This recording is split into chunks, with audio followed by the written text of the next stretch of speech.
Good afternoon, everybody. Esteemed Vice Chancellor, respected Professor Rekha Pandey, all participants, dignitaries, academicians, scholars from various parts of India, my dear PhD scholars, MPhil and PhD students, my colleague, Dr. Ramakant Bhuya, Dr. Sankarshan Malik. I welcome all of you to this national webinar on women's status and extent of inequalities in India at present. The talk will be delivered by Professor Rekha Pandey. Friends, as we know from our Shastra that Shiva is incomplete without Shakti. And Shakti also incomplete without Shiva. Man and woman both are interdependent for each other's complete life. The objective of this national webinar is to unite, motivate young minds to respect and to support each other as a man and woman for better India and as a whole for better world society. At last, I thank everybody who are in this national webinar, and my special thanks to our beloved Vice Chancellor, Professor Chakrapani sir, and my special thanks to Professor Rekha Pandey that he is going to deliver here, and my thanks all of you. And now I request Sankarshan Malik to introduce briefly our speaker, Professor Rekha Pandey. Sankarshan sir, please. Thank you, sir.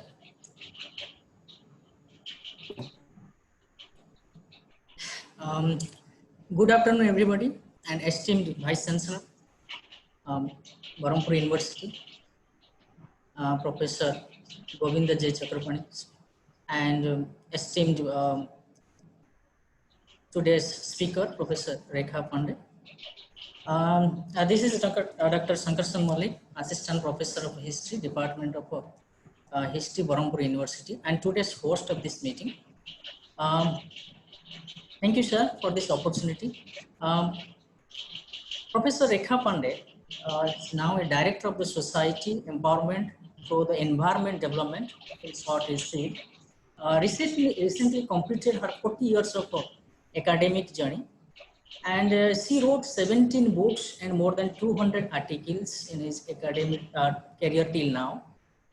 And Professor Pandey organized World Women Congress 2014, first time in India. It was a great event of the for all of Indians that she organized, and she brought this conference to India.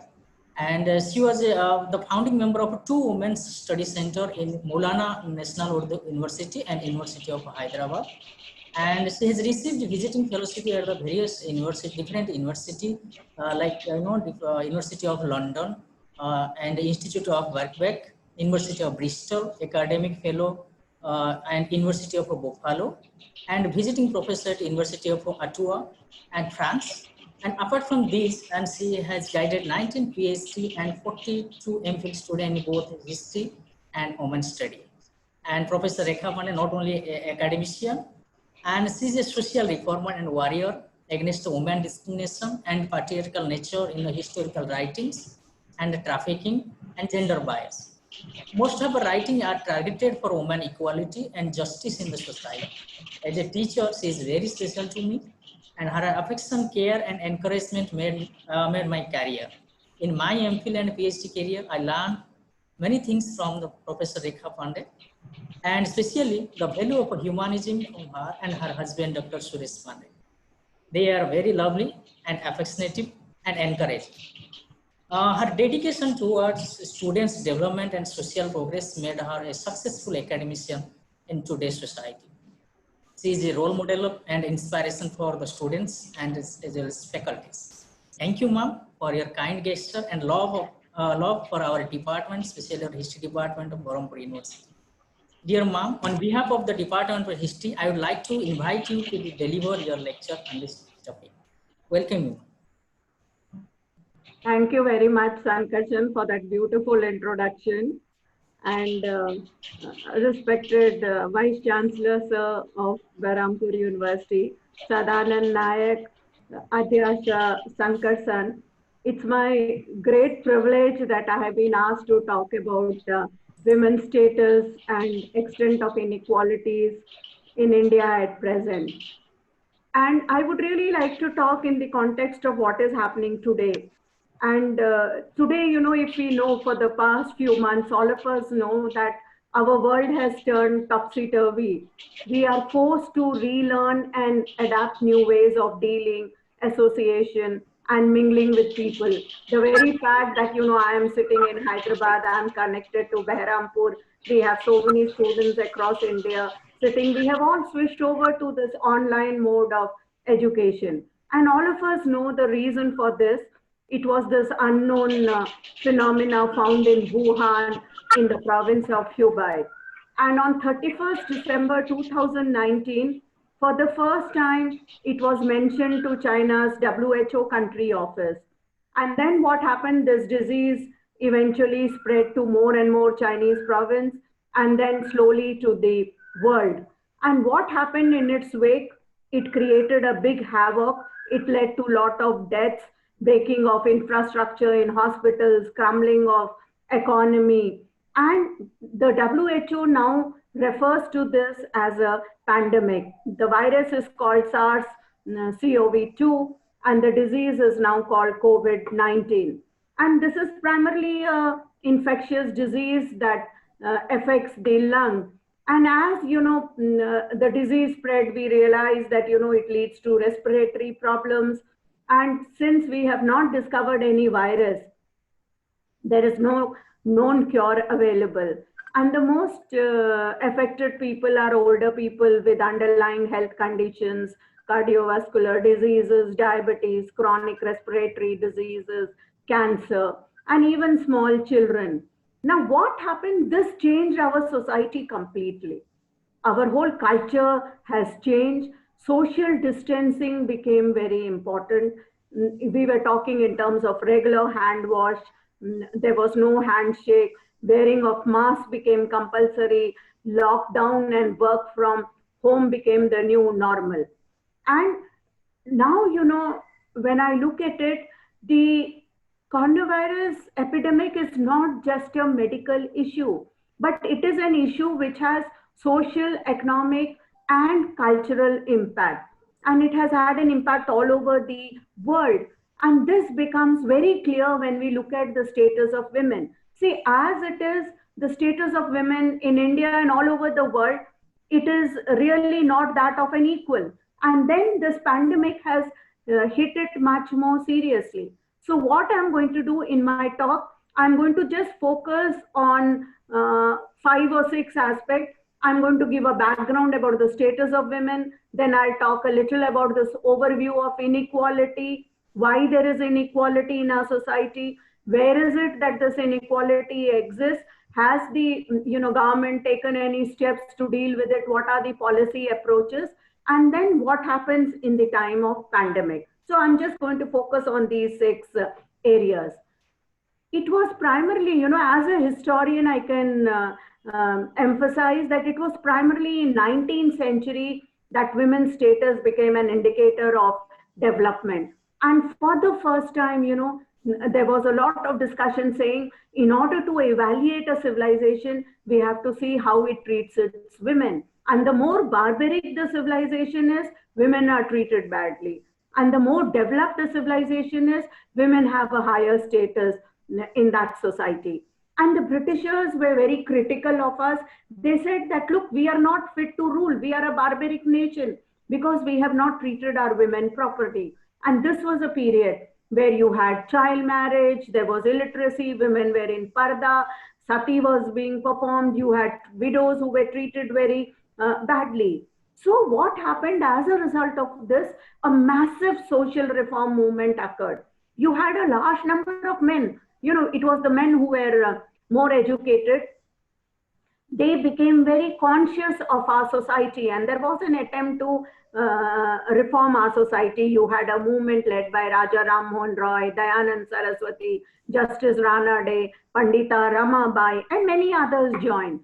The colonial state also played its part because it banned social practices like sati, child marriage, and it tried to create some educational opportunities for women. And when the freedom struggle took place, you had a large number of women who joined the freedom struggle. And it was Gandhiji who was responsible for bringing women from the private sphere into the public sphere. Now, Gandhiji addressed the men first. He said that please send your wives and sisters and daughters to take part in the freedom struggle. And that is how the women came out. Now, many of the women who were very conscious about these issues, they started talking. There was a lot of writing which was going on. They said, our fight is two-pronged. At one level, we are fighting the British. We want the British to leave our country. But then we are also fighting patriarchy within our own families. We are fighting the men in our families because we do not have equal status in the families. But by and large, what happened at that time, the major fight was against the British. And all these issues got swept under the carpet because we generally believe that, let us first deal with this issue. Once we are masters of our own destiny, things are in our own hand, the status of women would improve. And as a result of this, when India became free, many of these efforts resulted in providing a lot of constitutional and legal guarantees to women. And many of these were very progressive. In the West, in many countries, women had to fight to get a right to vote. And this was something which was given. The Constitution stated that, equality is enshrined in the Constitution. But this whole myth that women were equal, it was shattered by the path-breaking report which came up in 1974, which was titled the Towards Equality Report. And it focused attention on the fact that despite various progressive social legislation, constitutional guarantees, women's status had really not improved much. And this is something, which becomes very clear if we look at the extent of inequality. In fact, the inequality is not just in India, it is all over the world. And what is it that the pandemic has done? It has heightened this inequality. If you look at the world over, in the past 50 years, 85 states have had no female head of the state. In terms of economic participation, the gender gap will take more than 257 years to close, according to the 2019 report. And globally, 55% of the women are engaged in the labor market as opposed to 78% of men. In 72 countries across the world, women are even barred from opening bank accounts, obtaining credit. In some countries, they were not even allowed to move out alone. They were not allowed to drive, though some changes are coming now. And there is no country in the world where men spend the same amount of time on unpaid work. And this is something, women are very much involved. If you look at it, even in India, we find that women as a category experience oppression and inequality differently. They are oppressed by both class and gender. In fact, 70% of India's population live from land resources, and more than 120 million women live in poverty. We always have this ideology coming from very ancient period that a woman should never be independent. She should be dependent as a child on her father, as in the youth on her husband, and when she becomes old on her sons. Now, how do you explain that? One of the reasons why we have inequality is patriarchy. We have to understand patriarchy and how it operates. Patriarchy is the rule of the father. And all of us know, when a son is born, there is so much of happiness. There is so much of a preference for a son. In fact, if you go back, in the Atharvaveda, there is a prayer. When the wife becomes pregnant, both husband and wife go and pray and they say, "Oh God, grant us a son here and a daughter elsewhere." So, it is, we have so many vrats which are there so that the fetus in the women's womb is that of a son. They talk of so many evil spirits that, which can convert a male fetus into a female fetus. So we always have a preference for son. Even today, the blessings which is coming, may you be the mother of 100 sons. May you prosper and have, very good sons. So, always, there is a happiness, there is a son preference in our society. In many families, it is men who eat first and women then eat whatever is left, or they eat last. They are the ones who are responsible for cooking, but it is the men who eat first. By and large, boys do not help in household. It is only girls who are burdened with the duty of doing household. The boys do not have restriction. They can move anywhere. Girls are restricted. In so many families, wife battering takes place. Women are being beaten. Women, many times girls are not allowed to talk to boys. There is a male control over girls. And then, you also have, when women go out to work, there is so much of sexual harassment which you face. By and large, women have no share in property. And there is, even control of women's bodies by men, because, family planning operations, how many children to have, all these are in the hands of men. Now, the first time a concept of global gender gap was introduced by the World Economic Forum in 2006. Now, this is a framework to look at and capture the magnitude of gender-based disparities over a time and see how we have progressed. Now, what this World Economic Forum does, it highlights 4 major areas. It looks at economics, it looks at education, health, and political criteria. Based on these 4 criteria, it looks at gender gap across the world. And now, it studied the 2020 report has studied 153 countries. Now, obviously, it's not possible to, give in detail in a report about all the 153 countries. So what it does, it divides all these countries into 8 major sections. You have East Asia and Pacific, Eastern Europe and Central Asia, Latin America and Caribbean, Middle East and North Africa, Northern America, South Asia, Sub-Sahara Africa, and Western Europe. Now, though South Asia is home to more than 860 million women, and 3/4 of these women are living in India. But then the gender gap in South Asia is one of the largest in the world. We are second when compared to Middle East and Northern Africa. Middle East and Northern Africa are one above us, we are below them. In fact, India ranks 112th in terms of gender parity in this report. And it has shown that, right from 2006, except for political empowerment, politically, we have done much better than other countries. But when we look at economics, when we look at other issues, education, we find that there is a huge gender gap. The report talks about how only 1/4 of women, when compared to 82% of men, are engaged in active labor in India. And it also shows how the female estimated earned income is only 1/5 of what the men are earning. So, when we talk of women's role, we have to see that women perform multiple roles. They perform 3 major roles. One is the productive role. They are also involved in economic activity. Second, they perform the service role, where they are involved in homemaking and housekeeping. And third is the nurturing role, where they are taking care of the children and looking after them. See, women give birth to children. That is because of sex.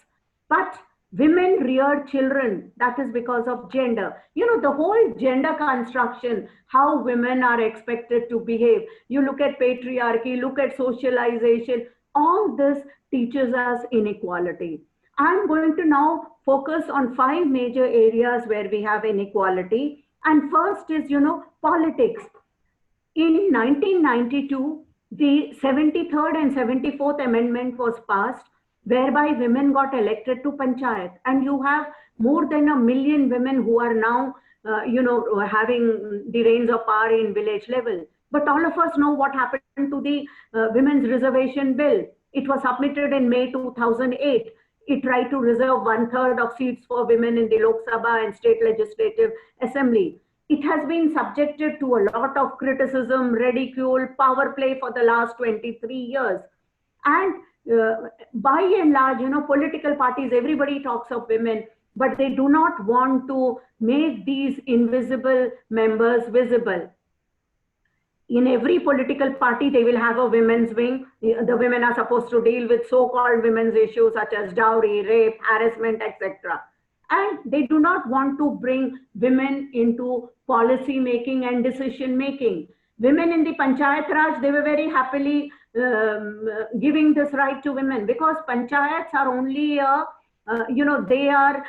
they cannot make policy decisions. They are only an implementing authority, whereas a parliament will become a decision-making bodies. It can pass these laws.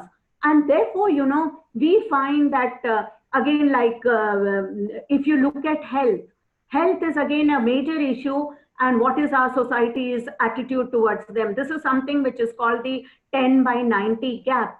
Women suffer from 90% of the disease, and only 10% of this is spent on their medical health. In 1998, the Nobel laureate Amartya Sen, he brought out this concept first time, that economics should not just be concerned with income and wealth, but it should also know how these resources are to be used to what significant end. And he spoke of 100 million missing women in Asia. And he says that you have the highest female mortality, which is there in South Asian region. And what he did, he and his colleague, they examined hospital records in Bombay and nearby regions. And they found that only women enter hospitals when they are very seriously ill. If you look at education, today also, you know, there is such an educational gap. In the 2011 census, women's literacy was, there was a gap of about 65.46 was women's literacy, and men's was 82.14. So you already have a gap of 18.67. In many poor households where, you know, both the parents have to earn their living and they have young children, sibling care, taking care of the household, all this is done by women. Now, you know, Cynthia Andlo talks about a very beautiful phenomena. She says, you know, the way we have divided, because the world, based on the education, you know, most of the men in university professors would be men. Women would be more primary school teachers. Most of the, you know, gynecologists and other in medical field would be only women in this area. Other all areas you'll have men, and most of the nurses would be women. The CEOs of company will be men, and women will be more working at lower levels or as working in, you know, as cleaners, etc. Since, if you look at the organized sector also, most of the women are found in teaching, nursing, and clerical jobs.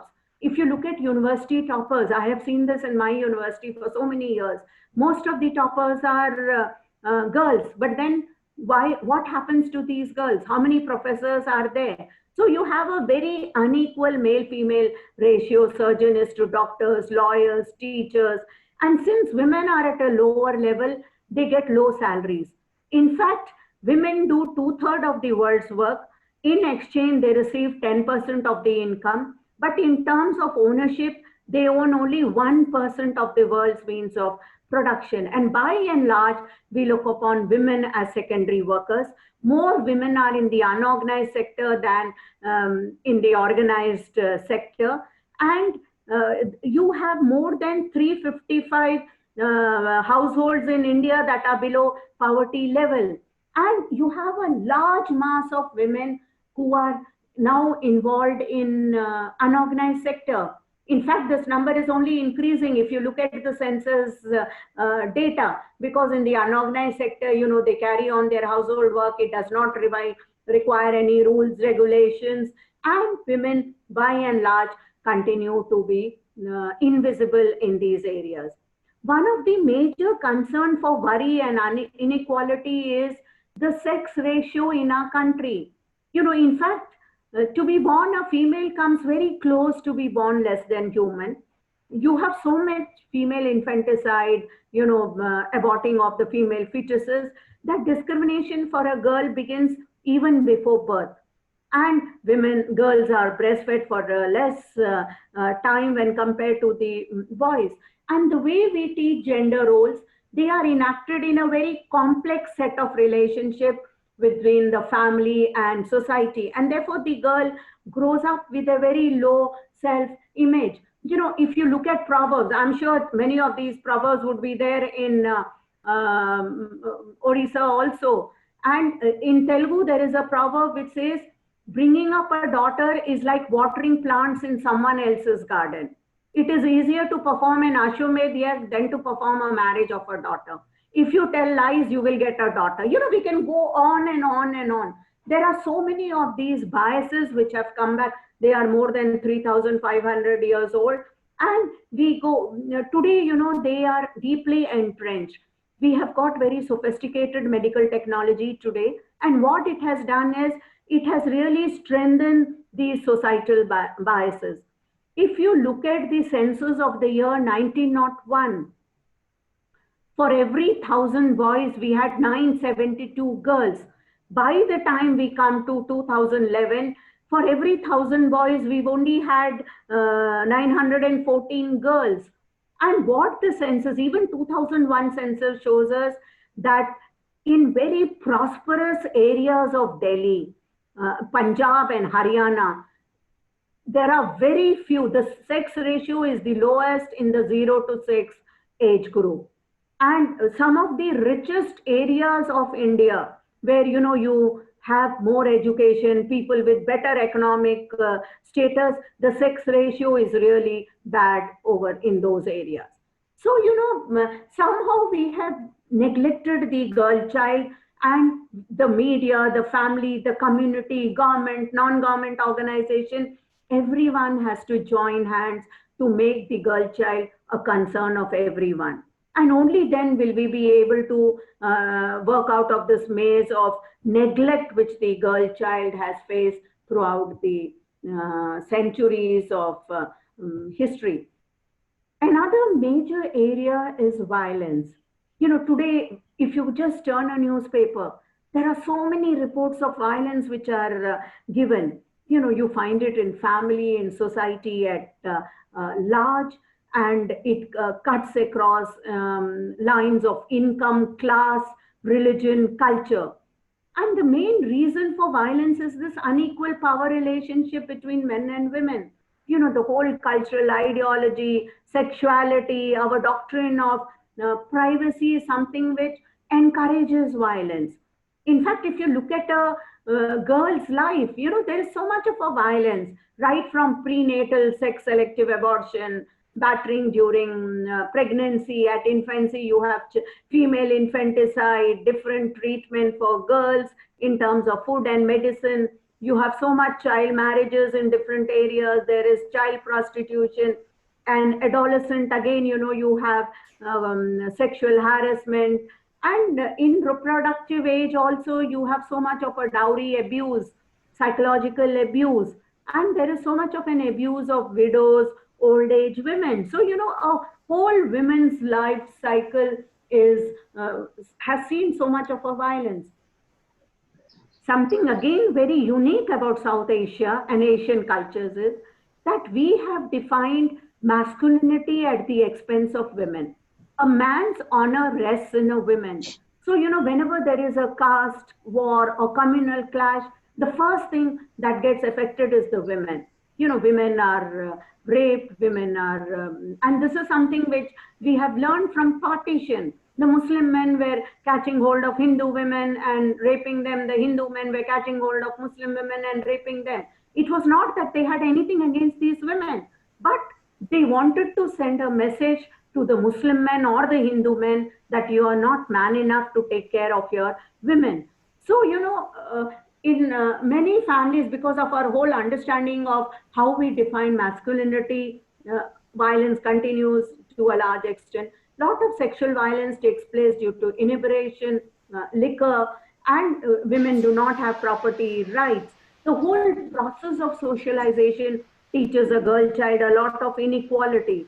There is so much of an upper caste domination and capitalism, and it leads to more and more violence. In fact, South Asia is really worst hit in terms of violence.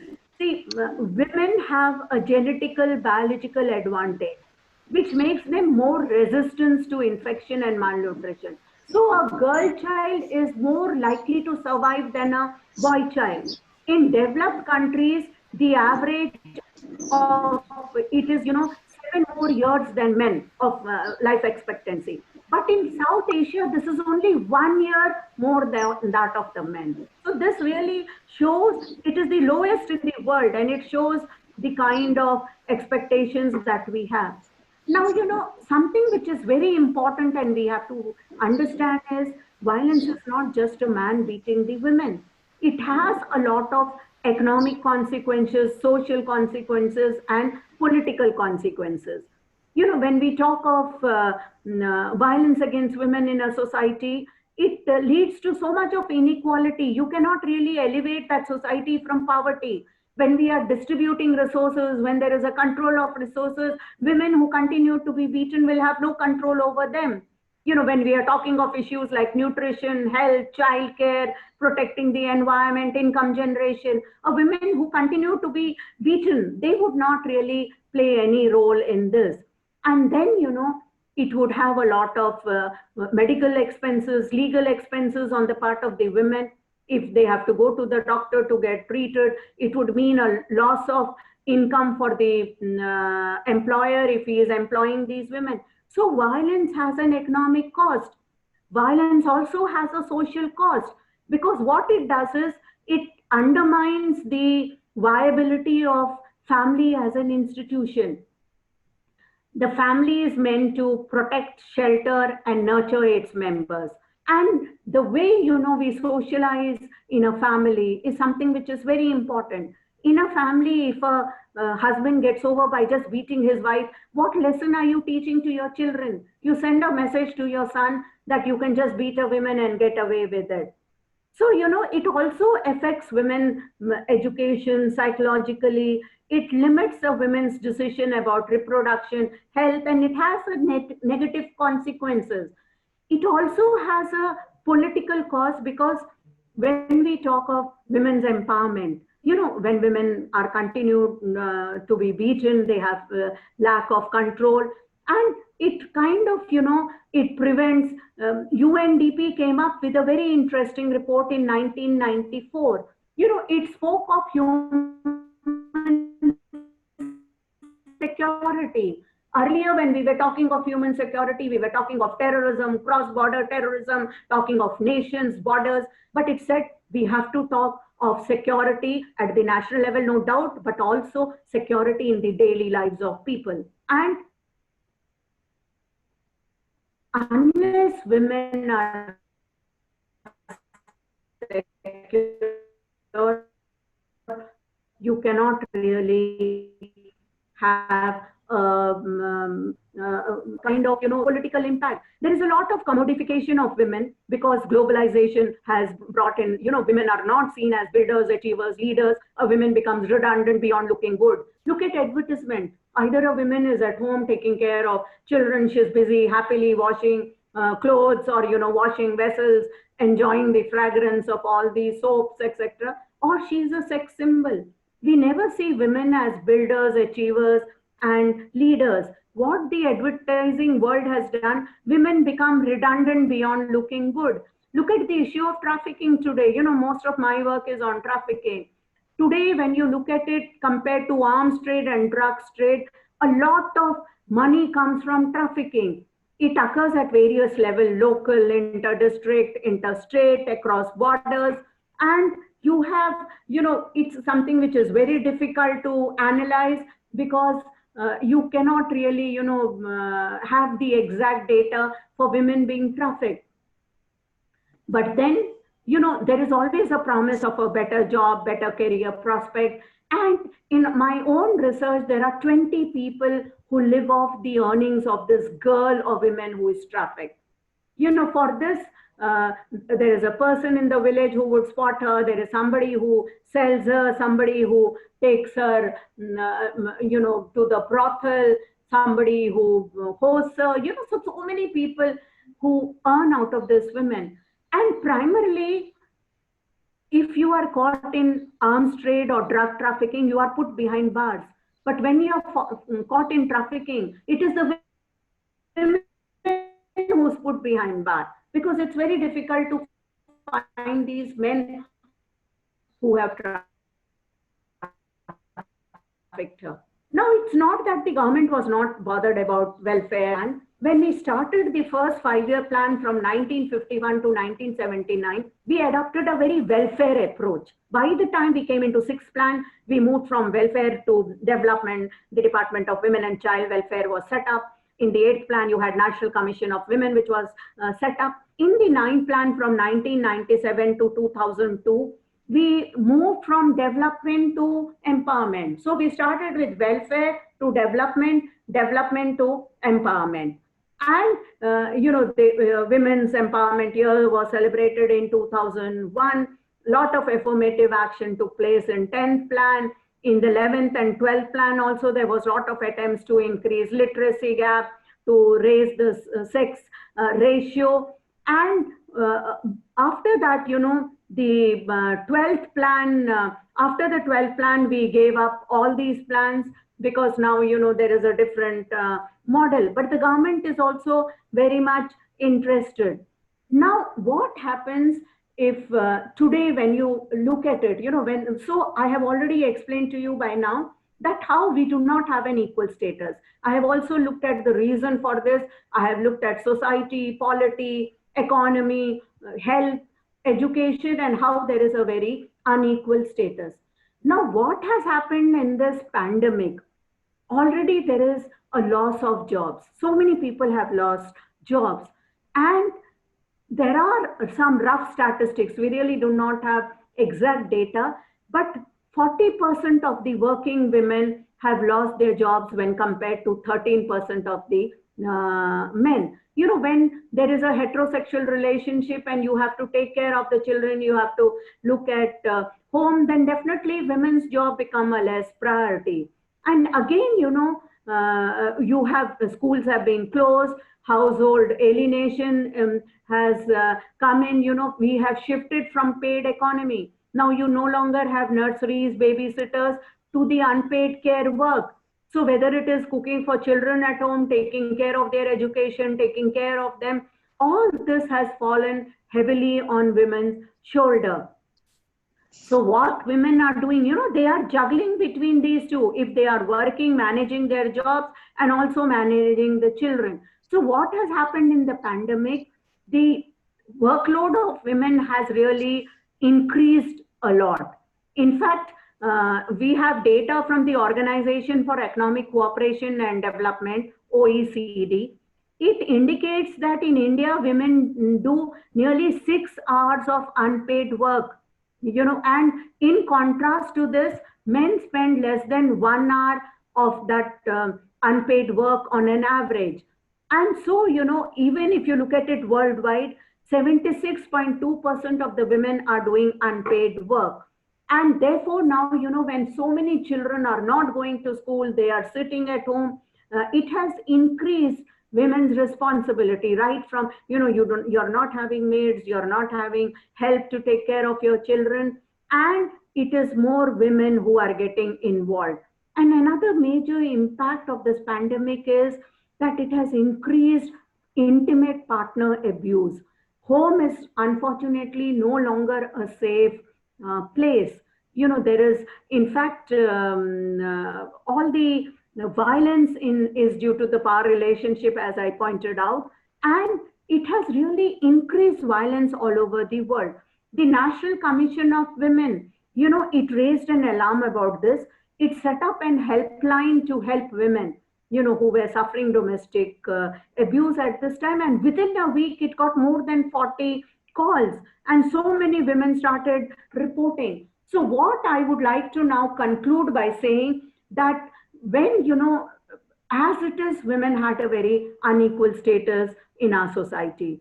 And a pandemic like that we are facing today, it amplifies and heightens all existing inequalities. And these inequalities in turn affect the severity of that impact and our efforts at recovery. Now, the COVID-19 pandemic is both a social and an economic one. It has created a global crisis which is unparalleled in the history, and it requires a lot of response from the society to match its scale and its complexity. And therefore, you know, we need to really develop this kind of a response. We need to really address gender impact of this pandemic very seriously. And what must be done is we need to include women and women's organizations at the heart of COVID-19 response. We have to transform the inequalities of unpaid care work. We have to bring in a new kind of care economy in which everyone participates, not just the women. We have to design socio-economic plans so that, you know, the future of women and girls is safe.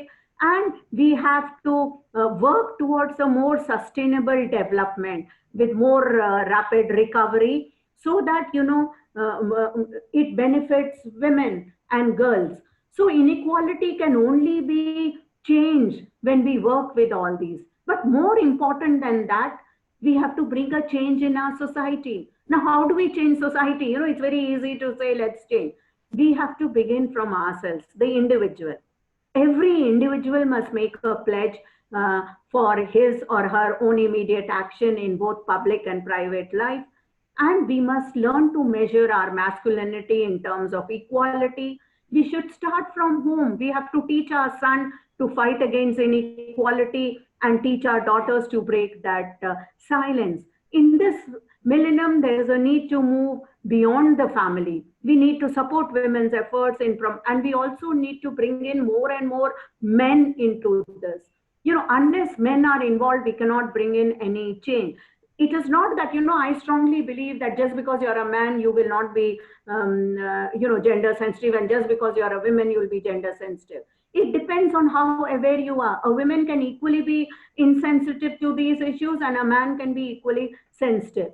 So what we need is a new approach where when men become partners, we need a new approach that supports family as an institution based on equality, love, and respect, rather than the privilege and power of men and boys and the weakness and subservience of women. We have to teach both our men, girls, and boys and raise them by instituting qualities of tenderness, nurturing, as well as assertion, and respect each other.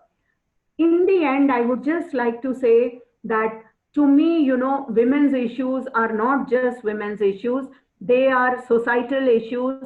And unless the whole society is involved, we will really not be able to bring about any change. Thank you very much.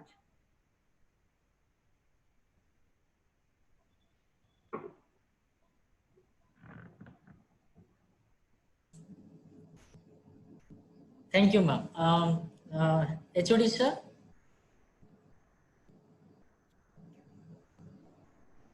Hello, sir. Sadan, sir? Yes, sir.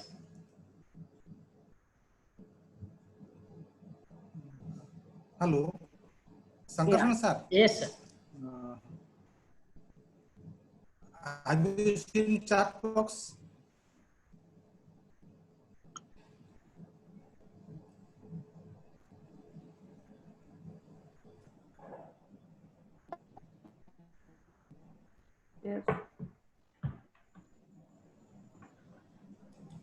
Hello, sir. Yeah. Sadan, sir. Yeah. So your video is not visible, sir. Yes, sir. Yes, sir. Shall we go for discussion? Yes, Yeah. I will go for You can discussion. open it up. Before going to discussion, I may request our beloved Vice Chancellor to speak few words here. Sir has stayed.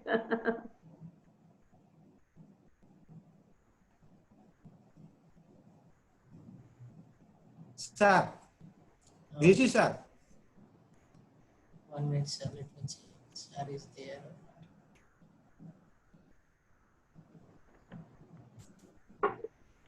I think sir is left here, sir.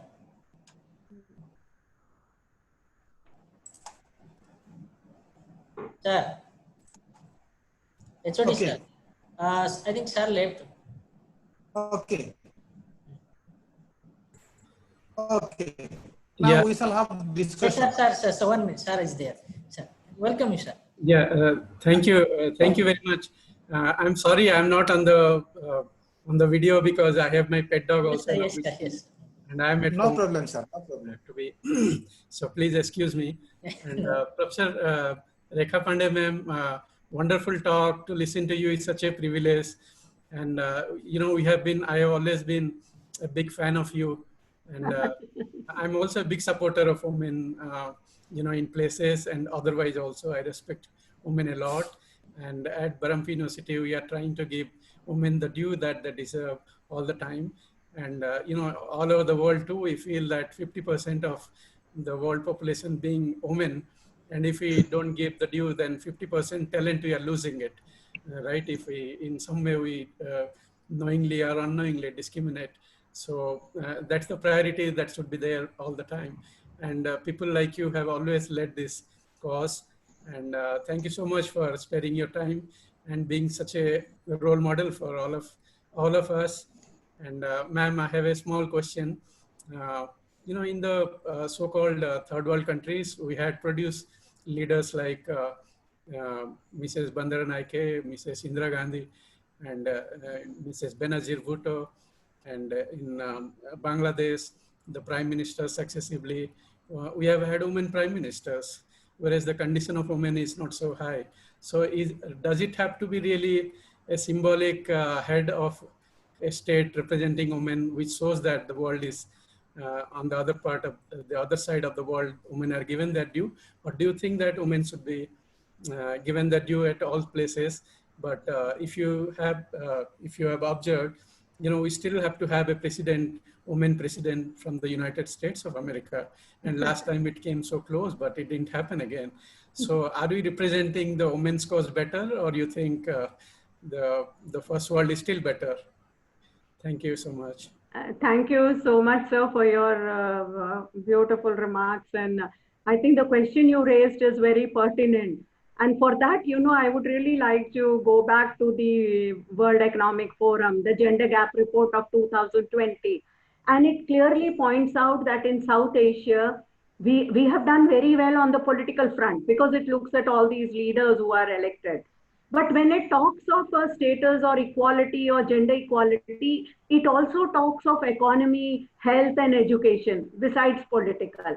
So politically, it is saying we have done very well, but in all the other three areas, there is a huge gap. So, yes, we've had a lot of political leaders, women are now coming forward, but it has really not translated down to the, grassroots, to the other women, the common women. And there is again, look at our history. We were, because of the colonial domination, there were so many other issues about which I was talking that has left. So yes, in theory, in principle, we have all equality, but it does not really translate. Though, in terms of political empowerment, yes, we are at the, much better than many of these other countries studied by that report. Yeah, between my son and daughter, I love my daughter a lot. Am I being biased, or you think it is okay? No, it's always fine. Girls are more loving, sir.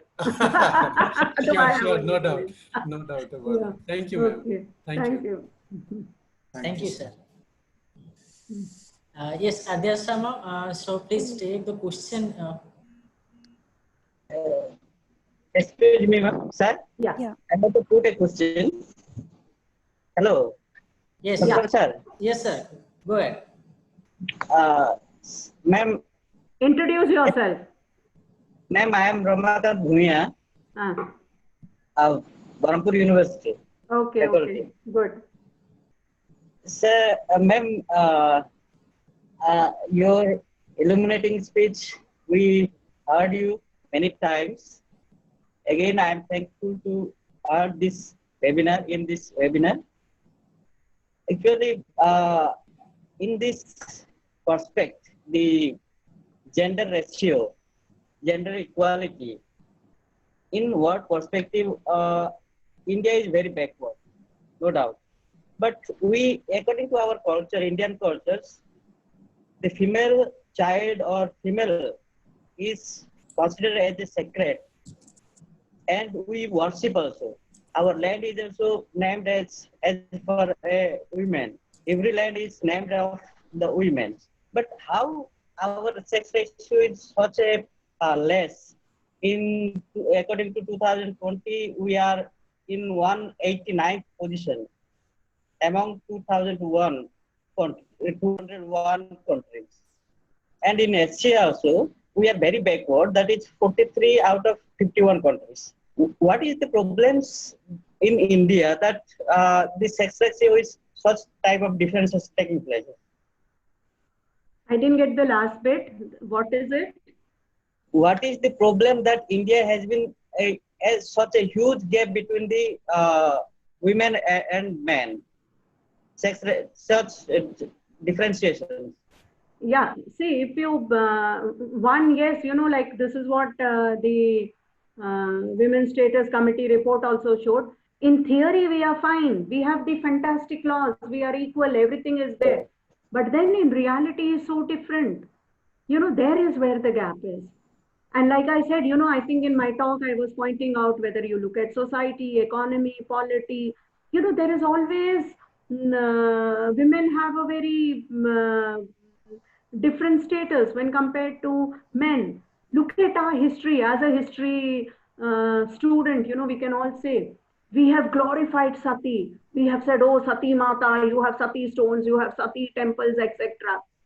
And there was so much of a pressure, you know, if you read Altekar's book, earlier what happened, Sati was committed only by the upper caste women. Yes. And by the time you come to 10th, 11th century onwards, the wife of a washerman, wife of a blacksmith, they are all committing Sati, and suddenly the number increases, you know, because that ideology really percolated downwards. And we, you know, Sati Mata and all, we created temples for them. This whole ideology that women is so sacred, she is so devoted to her husband. If had it been true, you know, imagine if to a living being, if you put fire, what is the first reaction? That women will run away from that fire. And imagine a Sati Mata running away from that. What will it leave us? So there were various ways in which how Sati was committed.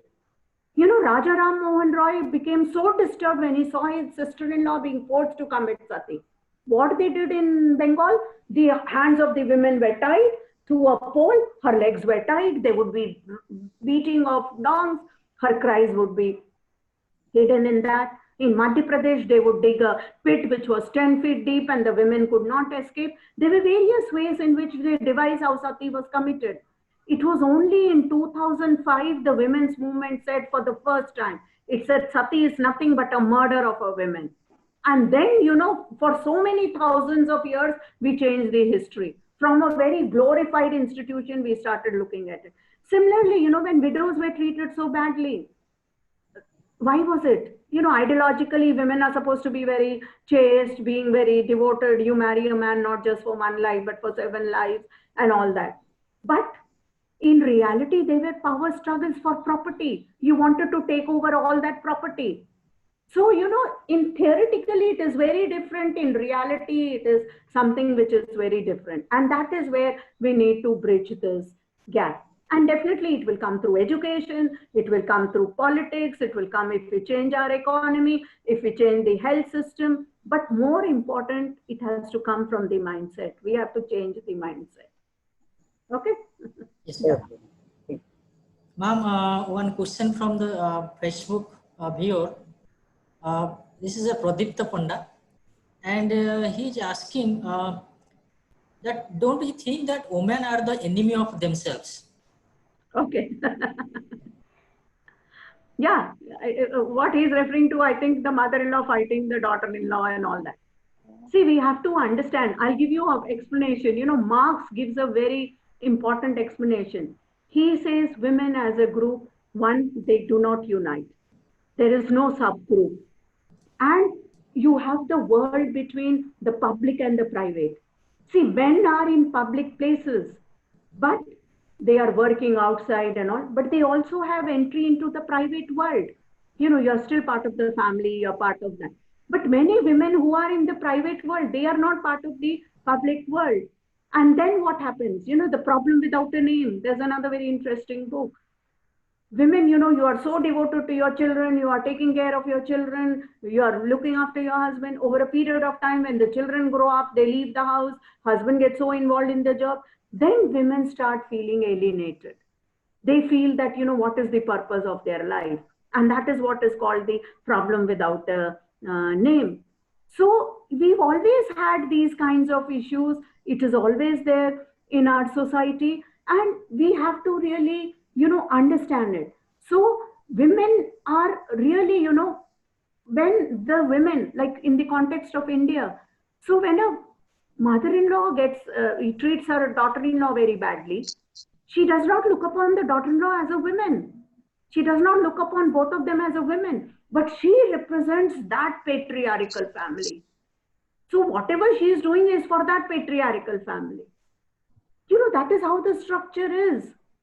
The women may have also suffered as a young this thing, but when she becomes that, she also becomes a feminist patriarch, I would say, you know, like that. So we have to understand the complexities. See, gender is very complex. As a history person, it is so easy to go into revolution. You can burn buses, you can burn fields, you can burn factories which don't belong to you. But when we are talking of gender, whom are you questioning? Your own husband, your own brother, your own father, and you yourself are part of those relationships. So it's not that easy. But yes, there is an explanation. We can use the Marxist paradigm to understand this. Ma'am, there is another question from Ju. It's, is there need strict implementation of government programs and acts to curb the malpractices prevalent in society? Is there any strict implication of government programs or acts is needed to prevent? If you look at it, you know, yeah. I was talking about the various policy measures which the government was having, the 5-year plans, etc. The government is always there. We always have, you know, like I said, we have such fantastic law. Taking dowry is an offense. And yet, do you think we do not have dowry in India? For everywhere, there are rules and regulations.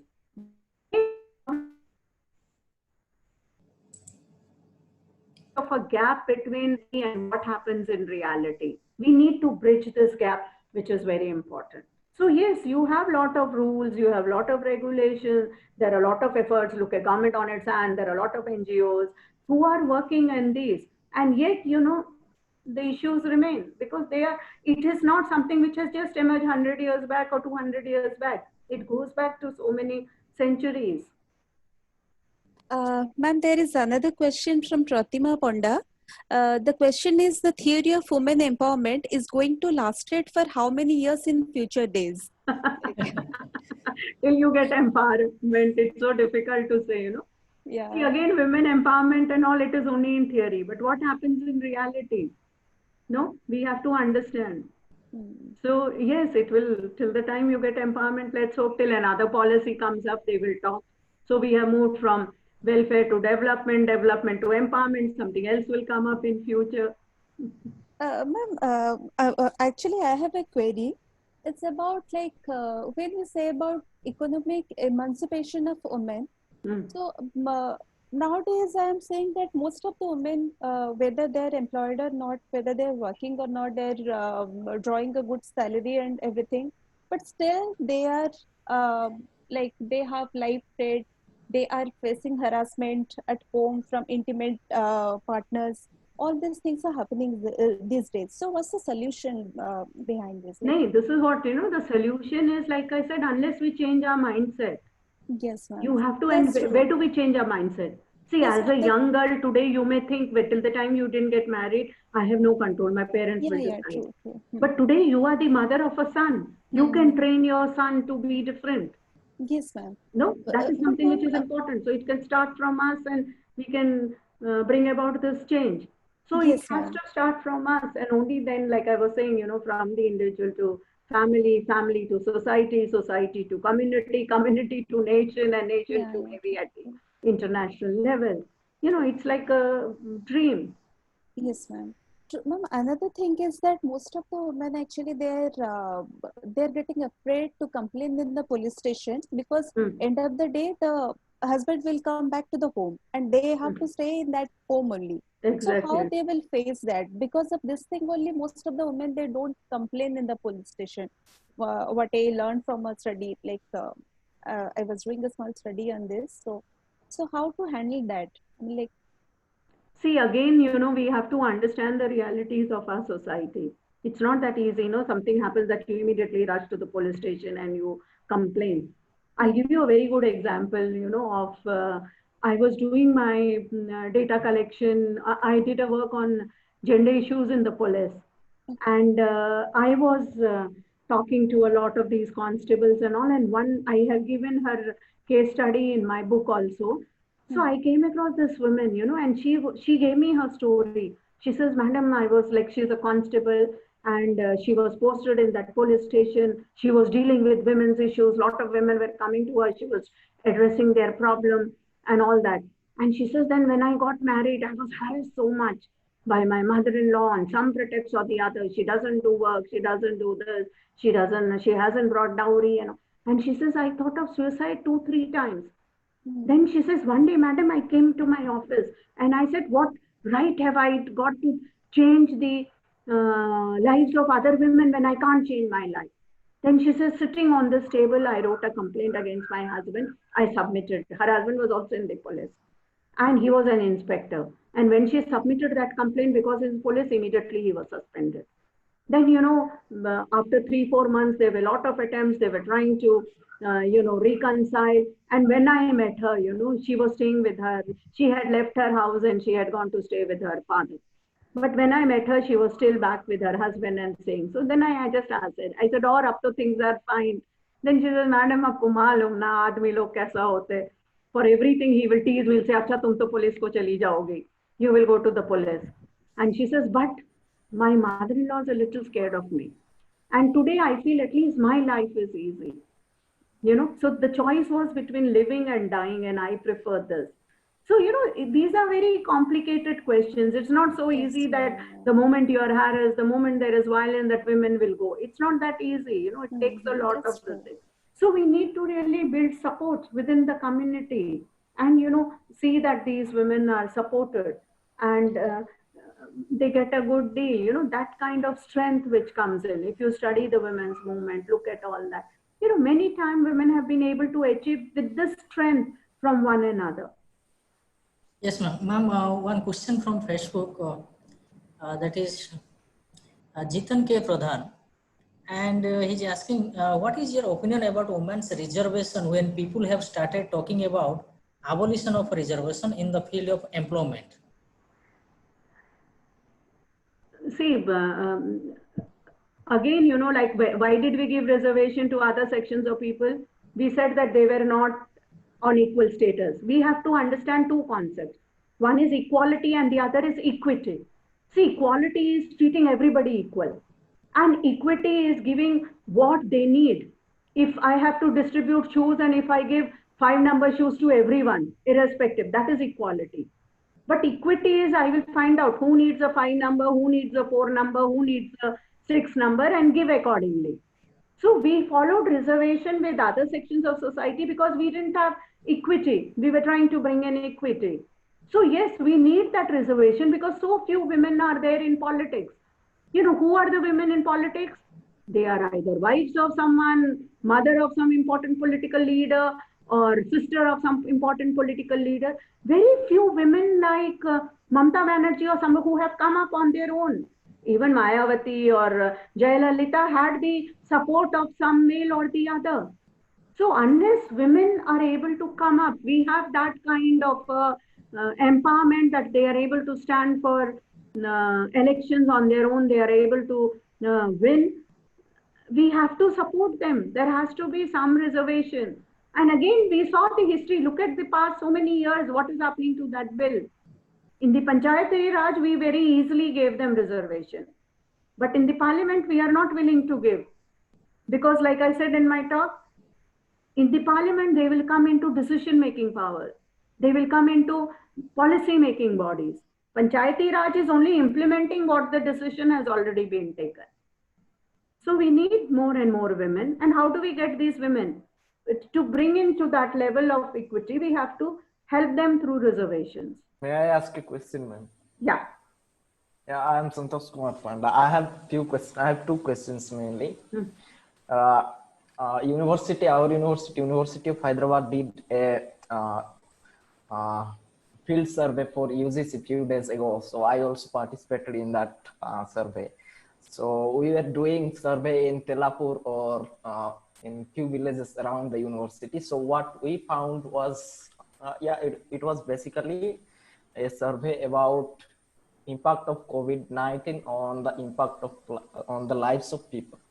On the lives of people. Okay. So questions were about health, they were about employment status and something like that. So I was collecting some information, and on the matter of employment, most people, they were mostly lower class people. Their income is not so much, and they work either as coolies, either as laborers or as housemaids in the upper now or somewhere else in the city. So most of them, women and men, all have lost their employment. So what they do, both are sitting, both male and female are sitting at home, and they have no job. So in that situation, the female in the house is more oppressed. I mean, she faces a lot of problem. In that case, again, the husband is not able to support her in any way or like that. She set up some vegetable shop or something like that, and so this is. I just wanted to point out the difference between classes, upper class and lower class. Whereas upper class women may have lost the employment and male may have lost the employment, but when they come to home, they feel like, well, they do so much for us. They may feel like, okay, that's good, and we should participate and we should feel what they do. But in case of lower class women, especially when their husbands are drunkards, when they stay at home, their problems multiply. So definitely. that is one problem. Next thing, I have read several articles in my previous semester that was basically about development. So the argument is basically about participation, whether participation itself has some kind of intrinsic value, or does it lead to something else? Just like in 73rd and 74th Amendment Act, they implemented women's reservation. But that is basically about participation. Has that led to something else, or does that lend some kind of emotional or what should I say, economic heft to the women, or that is a step towards empowerment, or is that just a sham? That is one thing. And just Santosh, yes, just brief your question. Okay, that's the two. Yeah, class please, difference. Devi Prasad, I'll be very much interested. Please contact me later on because I'm also collecting some data and we can talk about this. Definitely, when you look at the present pandemic and all, it is also a class issue, no? It affects, see, look at what happened to migration labor. It is not that, all classes are affected. But the point I'm making is whether it is an upper class, middle class or lower class, women are much more affected than men. Like you yourself are giving example of, liquor and violence. And I myself did a major project on the anti-liquor movement, the anti-Arak movement in Andhra Pradesh, the earlier United Andhra Pradesh. And it really came about because the men were drinking, they were beating their women. And first time there is an articulation of a private violence in a public sphere. So yes, any pandemic will affect different classes in different way. And the problem, see, for the other classes, it is not so much about survival. Food is taken care of, shelter is taken care of, even if you don't have a job or if you have a job. For this classes, it is a survival which is very important. See what happened after the pandemic. The first shops that were open were liquor shops, because the government wanted revenue from them. Okay, so Devi Prasad, we can carry on this conversation later. Please contact me. I would love to talk to you. Okay, fine. Ma'am, there is another question from Swagatika Das that as research scholar, do we need to address the women marginalization issues or work on women empowerment? See, you cannot have one without the other. I don't see the dichotomy. There is no empowerment because there is marginalization. So we have to address both these issues, no? From marginalization moving towards empowerment. It has to be dealt in that way. You can't just say one or leave out the other. Ma'am, another very interesting question from Deborah that he has written, I remember a chat I had with a friend. He says patriarchy benefits him and why should he desire it to change? I think more discussion should be on this aspect as well, maybe regarding the type of masculinity. I would like to hear your comment on this, ma'am. I would like to add that personally, now I believe in equal role of women and men in bridging gender inequality. But at present, my stand is more inclined for men to participate and be more overt in their views in bringing gender equality. Why I'm saying this? Because in conflict places, women are involved in peacemaking, but they are not included in the formal peaceful agreement again. Mm-hmm. So you are reminding me of an incident. I used to teach a course called Medieval Societies when we were looking at, there is a very interesting incident, when Islam comes to Arabia and Prophet Muhammad is trying to convert, and this incident took place at the time of Umar. So what happened, one day a big sheikh from that region, he is walking and his robes are flowing behind. And a commoner comes and steps on it. And he immediately goes and slaps him, So this person slaps him back. And this reaches the court of Umar and there is a discussion going on. And Umar said, no, you cannot slap him because you are equal. So this sheikh turns around and he says, you mean to say that I have accepted Islam to come down in my status? I had so many privileges and power. And today you are saying because I have accepted Islam and everybody is equal, so does it mean a deterioration in my status? So the same thing, patriarchy, yes, it benefits men. But then, you are only talking of one section of society. A society can only move when both are at an equal level. Like I said, it's not just a women's issue. It's a human issue. If one, society this thing is at a higher, this thing, one is at a very lower, how can you move forward? So in the ultimate run, today they may think that patriarchy only benefits them. But ultimately, when we talk of equality or equity, it would benefit both and it would benefit the society. So we have to understand it is not something just to do with women. It is something to do with our whole society and the direction, the vision that we have for our society, which becomes very important. So, you may not, today you may, people may feel that it is their privilege or something like that. But in the long run, it has to talk in terms of society. We have to refer to the whole development of the society as such. Okay. Ma'am, from Facebook Live, this is Shreya Mamai, and she is asking that sometimes women need to be respected, not only loved. Ma'am, don't Respected? you love? Huh.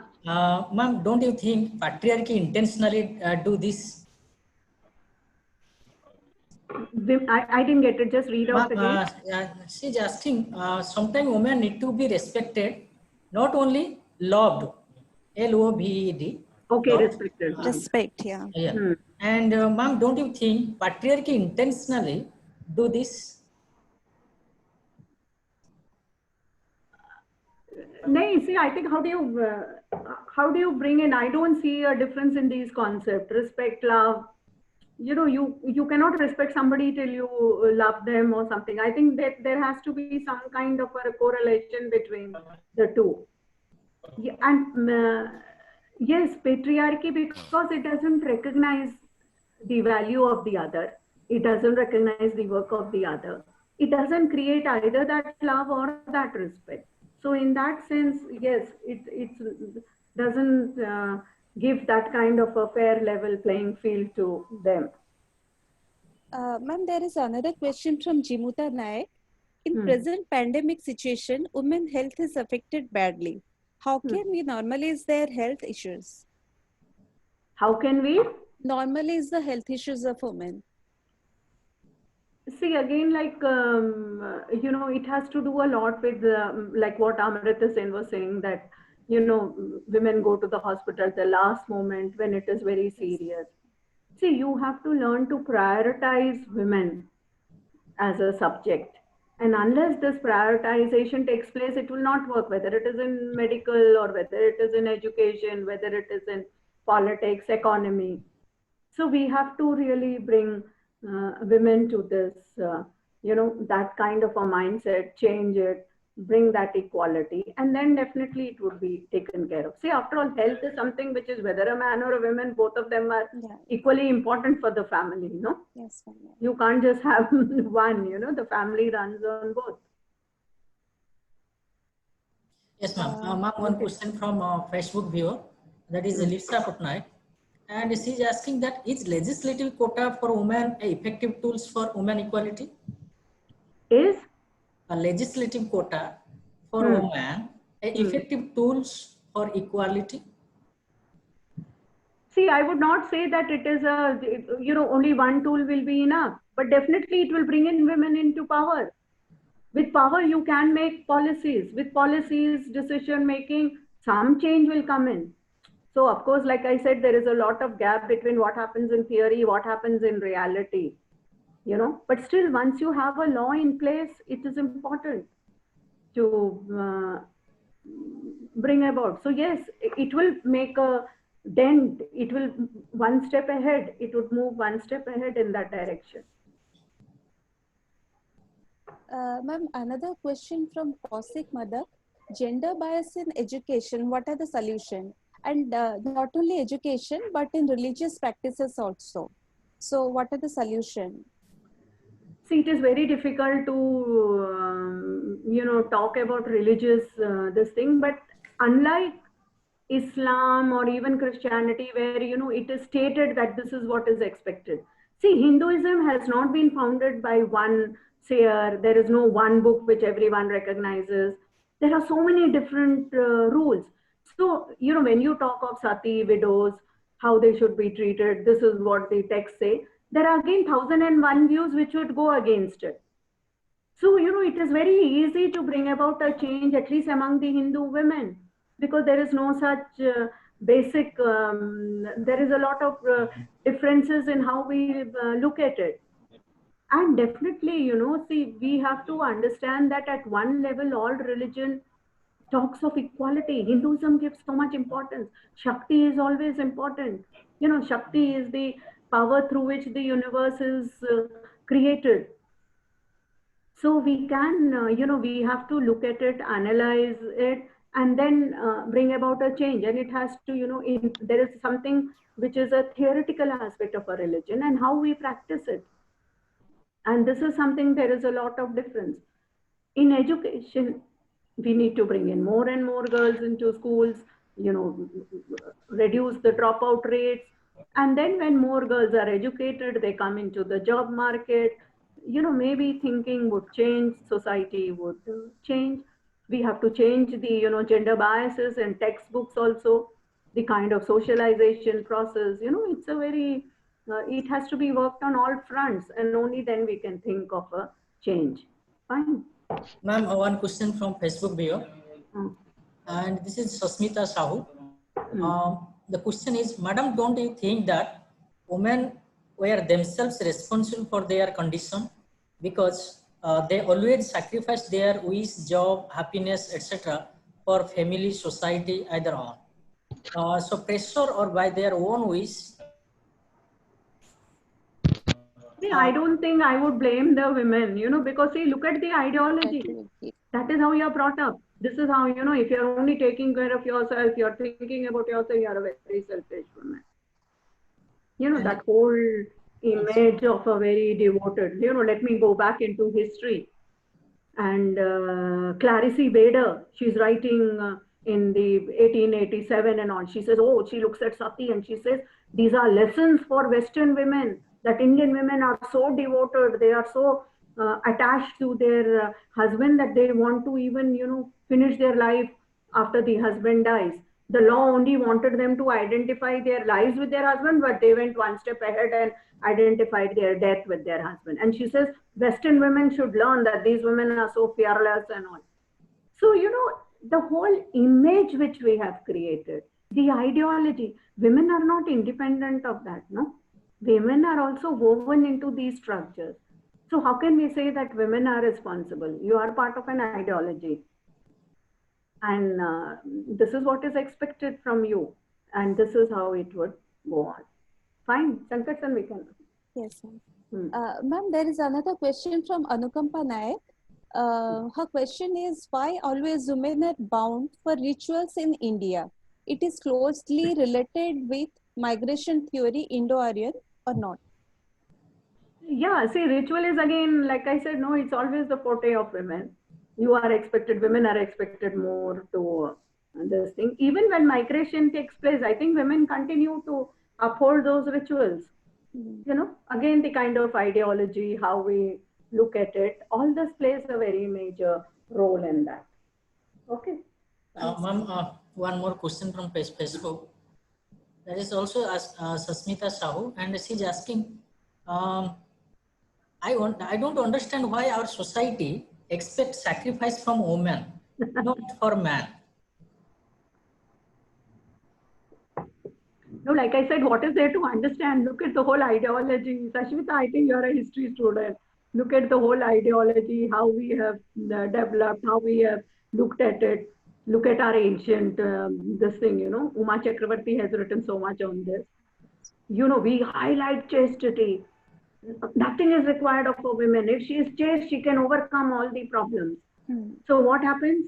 Gandhari is, she is married to a blind person, and she also ties her eyes. She remains blind throughout her life. She has so much power that, in the Mahabharata war, when Duryodhan comes, she just opens her bandage because she's been a chaste woman. Arundhati, Indra tries to fool her. So he dresses up like her husband. And what she does? She converts them into all children. And so, look at Satyavan Savitri. Yeah, okay. She's such a devoted wife that she follows Yama. She brings back not only her husband to life, she gets back the kingdom for her in-laws. She gets the eyesight for her in-laws. So our texts tell us that you only have to be chaste. That's it. That is the ideology which is proper. And you can deal with any kind of problem. So, there is so much of a premium on this chastity which is given. So you have a long history, the whole ideology of, how women should behave, what is expected of women. And it continues, till modern times. Yes, ma'am. Ma'am, one more question from Facebook viewer. This is Rasmita Biswai.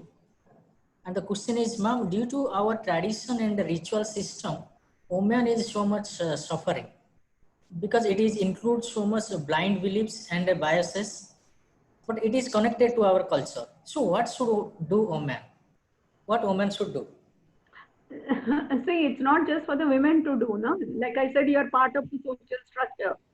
It is not just for the women to do, but it is for the whole family, society. You have to decide. You know, women do not have that power to say that, okay, I will not do this, or I will go and change about my situation. You know, so it has to be dealt in that level. Fine, okay. Ma'am, there is another question from Nasrin Sahedi. Her question is: working women also discriminated. How can women oppose to this situation? How I didn't get? Working women also face the discrimination. How can women oppose this situation? See, working women, yes, there is so much of sexual harassment. It is not that, you know, just because you're home, you have harassment. You work out also there is, you know, and there are laws to deal with it. There are various ways in which we can deal with it. So again, you know, we have to either follow law and then we can end this discrimination. Okay, fine. Ma'am, one question from, yeah, ma'am, there are so many questions from Facebook. No, but just please sum up. We can't go on and on and on. No, just sum up. Try to wind it up. There are so many questions. I wind up. I can take some of the similar questions. Take 3-4 questions and let's try to wind up. You know, then after some time, I think most of the questions are repetitive only. Similar, yeah. Ma'am, one question from this Facebook. Take something which is very different, you know, otherwise it's... Vishnu Prasad Ratha. Ma'am, in the early medieval period, yoginis practice tantrism. Should we call it exploitation by upper caste people or step towards self-realization? See, Tantricism has its own philosophy, its own base, you know. So I don't think you can say it's an exploitation. Within that, how they are looking at man-women relationship, their goal, it is something very different, you know. You cannot just bring in that angle of exploitation from another caste over here. By in itself, it's a big philosophy. Okay, fine. I mean, fine, we can conclude. In Zoom, I think it's almost done. It's fine. I think we'll have similar questions, like so. I think they're not clear about this. Fine, we can end now. Yeah. Okay, ma'am. So, HOD, head of the department, sir. Yes, sir. So there are so many questions. So we are, due to some shortage of time, we are unable to, answer all the questions. Yes, sir. I have some query now from Madam. Ma'am, I can't refuse you. So this will be the last question. Yeah, ma'am. No, it is not my question, ma'am. Just you told that you have given the example of Savitri and Satyavan. Savitri became the cause for the rebirth of the life of Satyavan. And this tradition is now we are practicing more or less in different parts of India. And the women are narrated in this context also. So-called scriptures, religious literature, Shastras, Puranas, even Mahabharata, even Ramayana also discriminated women in that literature. And that has been practicing by our society. And it became our religious systems by practicing this. My query is, could it be possible to improve the status of women along with this kind of situation in India? See, like I said, it's very difficult, especially when we are talking of Hindu women. You know, there is no one accepted scripture which all of us accept. You know, the status of women differs so much in different scriptures. So we have to, you cannot have a standardized kind of a thing like you have in Islam or Christianity. Yeah, There yeah. is so much of a variation, and we have become very modern.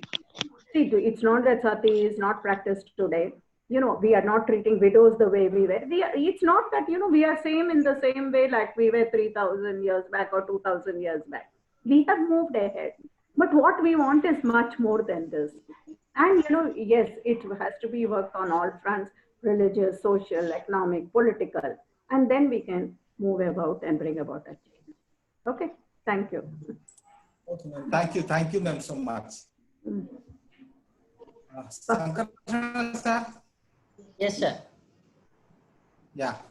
Now go for vote of thanks. We will conclude.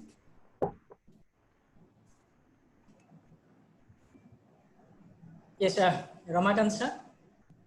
Yes, sir. Sir, Am I audible? Yes, audible. Sir, please give Yeah. vote of thanks. Okay, thank you. Good afternoon to all. Ladies and gentlemen, a very good afternoon to all. It gives me immense pleasure to deliver the vote of thanks for this event to all dignitaries assembled here. I would like to thank our chief guest of the session, Professor Rekha Pandey, who honored this function with her inspirational thought. And I would like to thank our beloved Vice Chancellor, Barampur University, Professor G.J. Chakrabarty. With its presence, we are inspired to conduct this webinar. I would like to thank all the participants, staff members, students, scholars, and various dignitaries who are joined these webinars. Because of their presence, this webinar become a great success. And at last, but not least, our beloved and audience for making this function as a grand success to these webinars. Once again, I thank one and all present here. Thank you. Thank for your valuable present here. Thank you, sir. Okay, thank you very much. Sir, please send feedback link. Okay, good. So everything works smoothly, The technology also supported us. Yes. Okay, bye. See you. Thank you so much. Adya sir, Shankar, Yeah, thank you so much, ma'am. Thank you so much. Pleasant Thank you, ma'am. meeting you and Bye-bye. ma'am. Bye. Bye, ma'am. Take care.